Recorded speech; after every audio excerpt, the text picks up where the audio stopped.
Regardons à 1 Corinthiens 13, 1 à 3.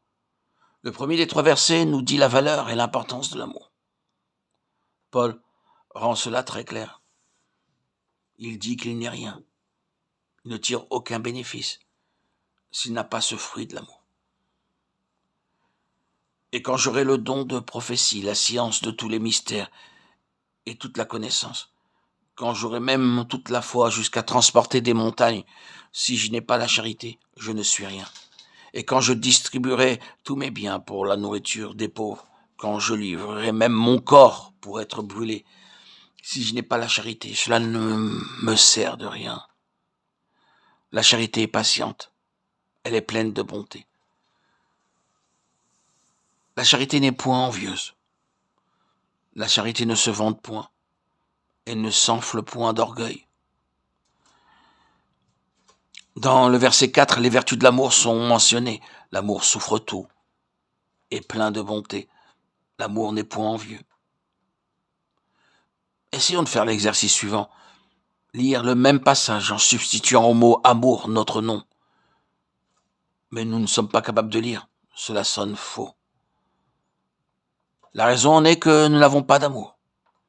Combien le nom de Jésus est parfaitement à sa place. Si je n'ai pas d'amour, toute ma connaissance biblique ne me sert de rien. Toute mon expérience chrétienne ne m'apporte rien. Nous sommes vides. Nous n'avons seulement que de la connaissance. Avant que Jésus aille à la croix, il considéra le figuier stérile. Il n'avait pas de fruits,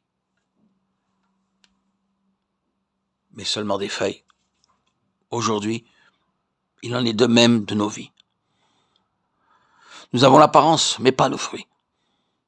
Le fruit que le Seigneur recherche dans nos vies n'est pas en nous. Dans la chambre haute, il y avait 2 personnes. L'une était Judas, l'autre était Jésus.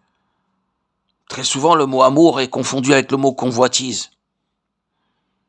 La différence entre les 2 mots est exactement la même que celle qui existe entre les 2 personnes, Jésus et Judas. Lorsqu'une personne convoite, elle veut sacrifier une autre personne.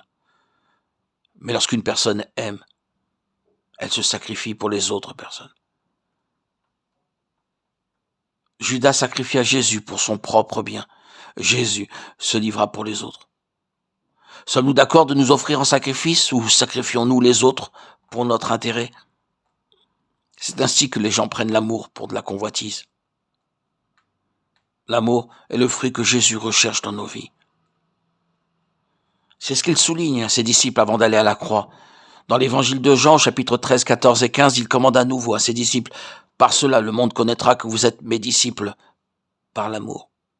Aimez-vous les uns les autres comme je vous ai aimés. » Il parle ici du sacrifice personnel de l'amour.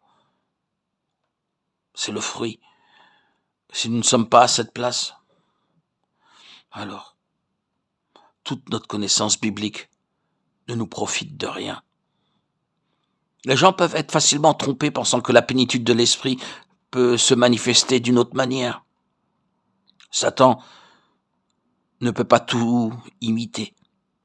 Il ne peut pas imiter ses fruits.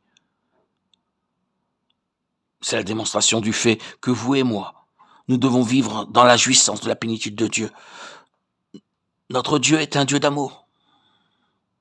Il aima le monde et donna son seul Fils engendré. Le Fils de Dieu m'a aimé et s'est livré lui-même pour moi. C'est l'amour de Dieu. C'est le fruit que Dieu cherche dans nos vies. C'est la preuve de la plénitude de Dieu.